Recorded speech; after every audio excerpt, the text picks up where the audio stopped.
சில வார்த்தைகளை இந்த சபையில் எடுத்துரைத்து துஆ செய்தி நிறைவு செய்ய விருப்பப்படுகிறேன்.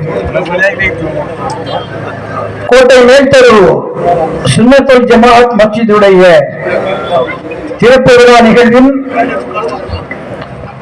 பகுதிக்குரிய தலைமையில் பொறுப்பேற்றுக் கொண்டிருக்கின்ற சேலம் ஜாமியா மஸ்ஜிதுடைய முன்னாள் முத்தவல்லியும் இந்த மஸ்ஜிதுடைய கட்டடப் பணிகளுக்குரிய தலைவராகவும் இருக்கக்கூடிய அனைத்து மத மக்களுடைய நன்மதிப்பையும் பெற்று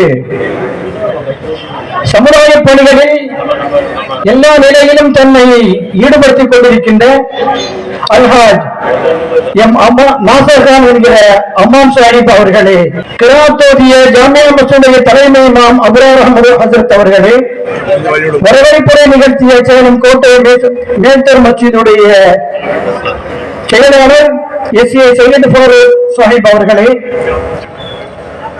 தொகுப்புரை வழங்கிக் கொண்டிருக்கின்ற ஜனாப் ஜஃபர்லா கான் சாஹிப் அவர்களே, முன்னிலை டைரக்டர் அருமை சகோதரர் யூசுப் பாஷா சாஹிப் அவர்களே மற்றும் சேலம் ஜங்ஷன் நூர் இஸ்லாம் ஜமாத்துடைய முத்தோலி சாஹிப் அல்ஹாஜ் ஹாரூன் சாஹிப் அவர்களே, பெண்ணாகரம் முத்தோலி சாஹிப் அவர்களே, எடப்பாடியுடைய சேர்மன் அவர்களே,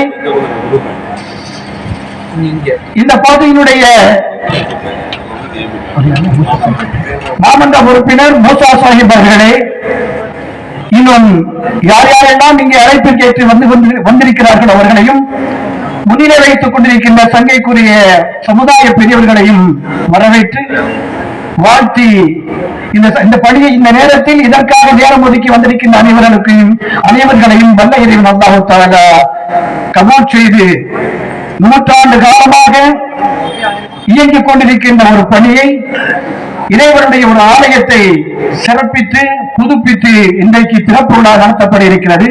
இதற்காக யார் யாரெல்லாம் ஒத்துழைத்தார்களோ, பொருளாலும் மனதாலும் மற்ற வகையிலும் யார் யாரெல்லாம் ஒத்துழைத்தார்களோ அத்தனை மக்களுக்கும் வல்ல இறைவன் அல்லாஹ் சுப்ஹானஹு வ தஆலா ஈருலகிலும் நற்பாக்கியங்களை நற்கூலிகளை தந்தருள்வானாக என்பதான துஆவுடன் சில வார்த்தைகளை ஆரம்பம் செய்கிறோம். மஸ்ஜித் என்றாலே சுஜூது செய்யக்கூடிய இடம்.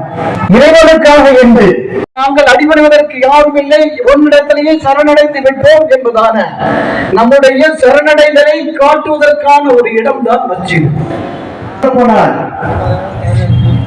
எல்லா மதங்களுக்கும் கூட ஆலயம் உண்டு, கோவில்கள் உண்டு, தேவாலயங்கள் உண்டு. ஆனால் அவைகள் எல்லாம் அடிக்கடி விரிவுபடுத்தப்படுவதில்லை. இன்னும் சொல்ல போனால் என்கிற அளவிற்கு இன்றைக்கு அது மாறி இருக்கிறதை பார்க்கிறோம். பல இடங்களில் ஜும்மா தொழுகையை தெருவோரத்தில் நின்று தொழக்கூடிய, வெளியில் நின்று தொழக்கூடிய சூழ்நிலைகளும் இருக்கிறது. அந்த அளவிற்கு இஸ்லாமிய சன்மார்க்கத்தினுடைய அந்த ஆலயம் மாத்திரம்தான் விஷயமாக விரிவுபடுத்த வேண்டிய அவசியத்தில் இருக்கிறது என்பதை பார்க்கிறோம். முன்னாள் பேசிய அம்மாப்பேட்டை மஸ்ஜிதுடைய முத்தோலி சாஹிப் அவர்கள் அன்பு சகோதரர்கள் கொடுப்பட்டுள்ளார்கள். இன்றும் குறையவில்லை. ஒன்றை யோசித்து பாருங்கள். நாம் நம்முடைய பகுதியில் ஒரு பள்ளிவாசலை கட்ட வேண்டும் என்றால் என்றைக்காவது அரசாங்கத்திடம் சென்று ஒரு மனு கொடுத்து உதவி கட்டியிருக்கிறோமா? என்றைக்கும் உதவி கட்டதில்லை. நம்முடைய சமுதாய மக்கள் தான் அதுக்கு உதவி செய்கிறார்கள். சமுதாய மக்களுடைய உதவியாலும் ஒத்துழைப்பாலும் தான் எல்லா இடங்களிலும் மஸ்ஜித் கட்டப்பட்டிருக்கிறதை தவிர எந்த அரசாங்க உதவியை கேட்டு பெற்று நாம் அதற்காக காத்திருப்பதில்லை மஸ்ஜித் கட்டுவதற்காக. ஏனென்றால் இது இறைவனுக்காக, இறைவனை நாம் வணங்குவதற்காக ஒரு கட்டப்படுகின்ற ஒரு முக்கியமான அம்சம் என்கிற வகையில் தான் மஸ்ஜிதுகள் என்பதை இன்றைக்கு வர்ணனிக்கிறது என்பதை அன்பானவர்களை நாம் கவனத்தில் கொள்ள வேண்டும். சஜதா செய்யும் இடம் தான் மஸ்ஜித் என்பதாக சொன்னோம். தொழுகையில் ஒன்றை நாம் கவனிக்க வேண்டும். ஒவ்வொரு ரக்காத்திலும் எல்லா நிலைகளும் ஒன்றுதான் இருக்கிறது. தக்பீர் கட்டி நிற்கின்ற போது கியாம் என்று சொல்லக்கூடிய நிலை ஒன்று. ஒரு நிலை என்பதால் சஜதா மாத்திரம் ஒவ்வொரு ரக்காத்திலும் திரும்ப திரும்ப 2 தடவை செய்யக்கூடிய நிலை இருக்கிறது. அந்த சஜதாவை வைத்து இவற்றில் நாம் தலையை தரையில் வைத்து நாம் எல்லாம் இந்த உலகத்தில் பெரியவர்கள் அல்ல, இறைவா நீ தான் பெரியவன் என்பதாக நாம் செய்கிறோமே, சிரஷ்டாங்கமாக செய்கிறோமே, அந்த சஜதா மாத்திரம் அது இறைவனுக்கு பிடித்தமான நிலை என்பதால் நபிகள் ஸல்லல்லாஹு அலைஹி வஸல்லம் சொல்லி இருப்பதால் அதை திரும்ப திரும்ப 2 முறை நாம் செய்கிறோம். இதற்கு மார்க்கத்தில் இன்னொரு காரணமும் சொல்லப்பட்டிருக்கிறது. அருமை நபிகள் நாயகம் ஸல்லல்லாஹு அலைஹி வஸல்லம் அவர்கள் மிஅராஜுக்கு சென்றிருக்கின்ற நேரத்தில் அங்கே மலக்குமார்களை வானலோகத்தில் எல்லையில் சில எல்லா மலக்குமார்களையும் ஸல்லல்லாஹு அலைஹி வஸல்லம் அவர்கள் பார்க்கிறார்கள். ஒரு சாரார் மலக்குமார்களில் ஒரு சாரார் தக்பீர் கட்டி கியாமில் நின்று கொண்டே இறைவனை வணங்கிக் கொண்டிருப்பதை பார்த்தார்கள். இன்னொரு சாரார் ருக்குவில் நின்று கொண்டே வணங்கிக் கொண்டிருப்பதை பார்த்தார்கள். இன்னொரு சாரார் சஜதாவில் இருக்கின்ற நிலைகளை பார்த்தார்கள். அந்த சஜதாவில் இருக்கின்ற மலக்குகள் மாத்திரம் திரும்ப எழுந்து நபியை பார்த்தவுடன் சஜதாவில் இருந்து எழுந்து அஸ்ஸலாமு அலைக்க யா ரசூலல்லாஹ் என்பதாக சலாம் சொல்லிவிட்டு மீண்டும் சஜதா செய்தார்கள் என்கிறதான ஒரு ஹதீஸை நாம் பார்க்கிறோம். அந்த வகையில் மலக்குமார்கள் சஜதாவில் இருந்து எழுந்து திரும்பவும் அவர்கள் சஜதா செய்ததால் அந்த சஜதா என்கிற நிலை தொழுகையில் 2 தடவை கொண்டு வரப்பட்டது என்பதாகும் ஒரு நிகழ்வை நமக்கு மார்க்கர் மக்கள் சுட்டி காட்டி ஒவ்வொரு ரக்காத்திலும் சஜதா என்பது 2 தடவை செய்யப்பட வேண்டும், இறைவனுக்கு திரும்ப திரும்ப சாஸ்தாங்கம் செய்யுங்கள் என்பதால் நடைமுறைகளை நமக்கு கொண்டு வரப்பட்டிருக்கிறது. அதுதான் மஸ்ஜிதுகளின் மூலமாக நாம் செய்கின்ற இறைவனுக்கும் இபாதத். இந்த மஸ்ஜிதுகளை பொறுத்தளவில் இது புனிதம் காக்கப்பட வேண்டிய இடம் என்பதில் இஸ்லாம் உறுதியாக இருக்கிறது. அதில் இஸ்லாம் எந்த வகையிலும் விட்டுக் கொடுக்கவில்லை. அருமை நபிகள் நாயகம் ஸல்லல்லாஹு அலைஹி வஸல்லம் அவர்கள் அது விஷயத்தில் அழுத்தம் திருத்தமாக பல கட்டளைகளை நமக்கு போட்டிருக்கிறார்கள். 3 தடை செய்யப்பட்ட ஒன்று மஸ்ஜிதுகளில் என்னவெல்லாம் தங்குதல், திங்குதல், தூங்குதல். இந்த 3 மஸ்ஜிதுகளில் தடை செய்யப்பட்ட ஒரு விஷயம், சமுதாயம் மறந்துவிட்ட ஒரு விஷயம். மஸ்ஜிதுகளில் தொடர்ந்து எல்லாரும் தங்கிக் கொண்டு இருக்கக்கூடாது.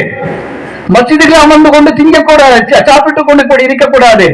மஸ்ஜிதுகளில் படுத்துக் கொண்டு இருக்கக்கூடாது. இது மார்க்கத்தில் தடை. இதனால்தான் நம்முடைய பெரியோர்கள் வெளியூரில் இருந்து யாராவது வந்துவிட்டால் கூட அவர்கள் தங்குவதற்காக என்று தனியாக உள்பள்ளிவாசலை விட்டுவிட்டு தனியாக ஒரு புறம் கட்டி வைப்பார்கள். ஏனென்றால் உள்பள்ளிவாசல் தொழுவதற்கு மாத்திரம், இலத்திகாஃப் இருப்பதற்கு மாத்திரம், அந்த இலத்திகாஃப் இருப்பவர்கள் தான் அங்கே தங்கலாம், தூங்கலாம்.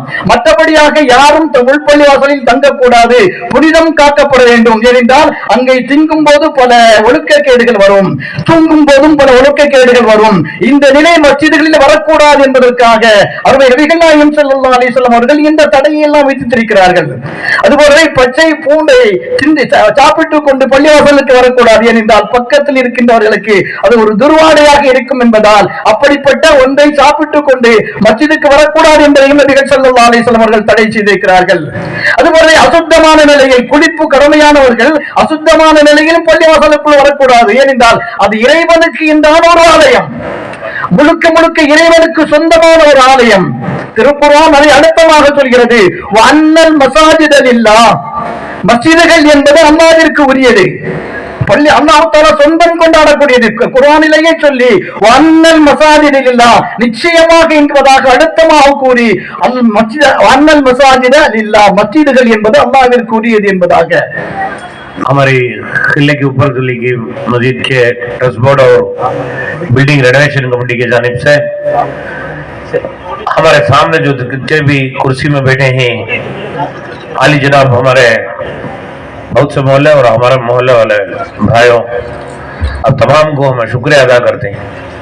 क्योंकि तो मैं भी एक आरसीएल में भी हूँ और बहुत सी जगह सारे जगह हूँ।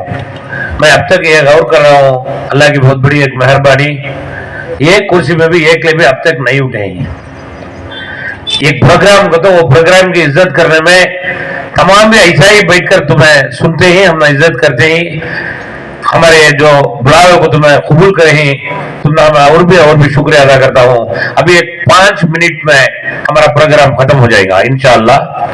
अब अज़ान होगी, अभी चंद लोगों को हम शाल डालना है।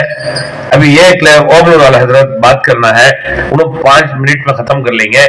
उसके बाद सब जने भी अंदर चले जाएंगे। हमारे तमिल में बोल रहा था, सबको भी समझ में आ जाएगा। ஜமாத்தின் சார்பாக மிகுந்த நன்றி. மேடைக்கு முன்னால் இதுவரை ஒருவர் கூட எழுந்திருக்கவில்லை. இன்னொரு 5 நிமிடம் எங்களுக்கு ஒத்துழைப்பு தாருங்கள். நன்றி.